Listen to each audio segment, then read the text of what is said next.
इस खास विश्लेषण में हम इतिहास, धर्म और समय के उस सबसे बड़े और गहरे मोड़ को समझने वाले हैं जिसने सब कुछ बदल कर रख दिया।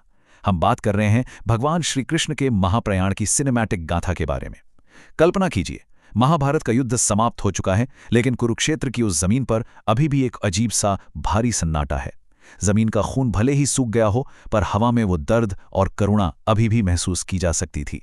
जिन शंखों की आवाज से युद्ध शुरू हुआ था ना, वो अब बिल्कुल खामोश थे।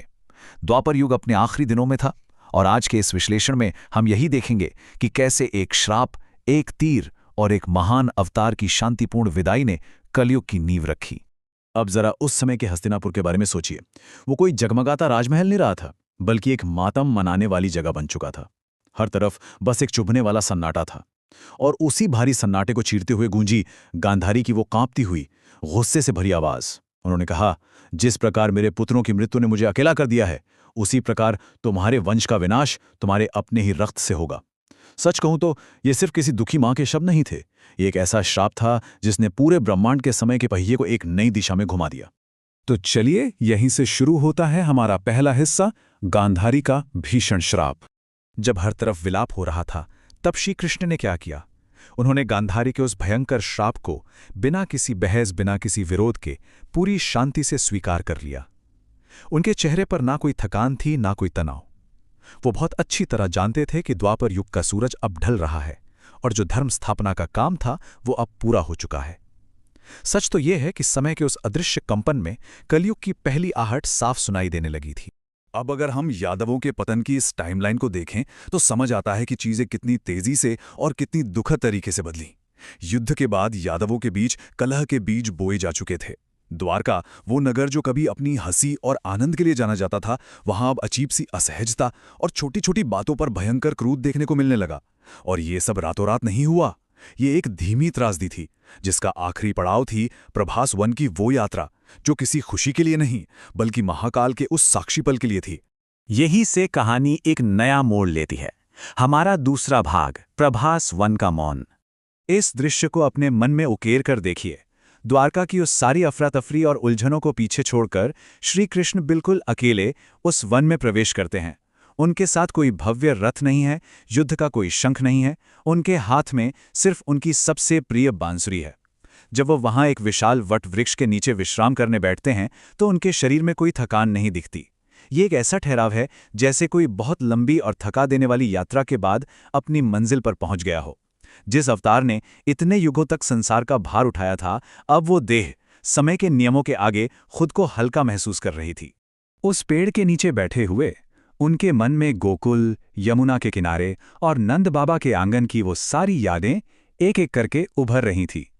लेकिन यह एक बात बिल्कुल स्पष्ट करना जरूरी है, ये किसी आम इंसान का सांसारिक मोह नहीं था। जो ईश्वर अवतार लेकर आते हैं, वो भी प्रकृति के नियमों से बंधे होते हैं। ये कोई अफसोस नहीं था, बल्कि एक बेहद खूबसूरत और शांत स्वीकृति थी कि हाँ, मेरी सांसारिक यात्रा और मेरा उद्देश्य अब पूरी तरह से संपन्न हो चुका है। आइए अब एक अलग ही आयाम पर चलते हैं, हमारा तीसरा भाग, गोलोक की दिव्य अनुभूति।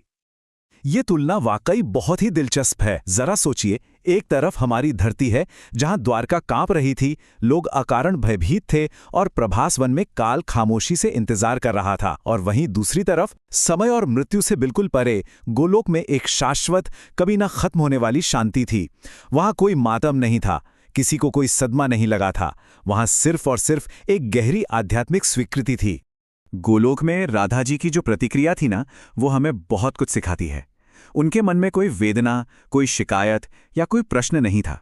वो बहुत अच्छी तरह जानती थीं कि हर अवतार की एक सांसारिक सीमा होती है। वो चाहती तो हस्तक्षेप कर सकती थीं, पर उन्होंने खुद को रोक लिया। और ये कोई मजबूरी ही थी, ये परम सत्य की पहचान थी कि पृथ्वी पर श्री कृष्ण का जो काम था वो अब पूरा हो गया है। सच कहूं तो ये दिव्य प्रेम और ब्रह्मांड के नियमों के बीच का सबसे बेहतरीन समन्वय था। अब वापस लौटते हैं धरती के उस शांत जंगल में, हमारा चौथा भाग, शिकारी जरा का तीर।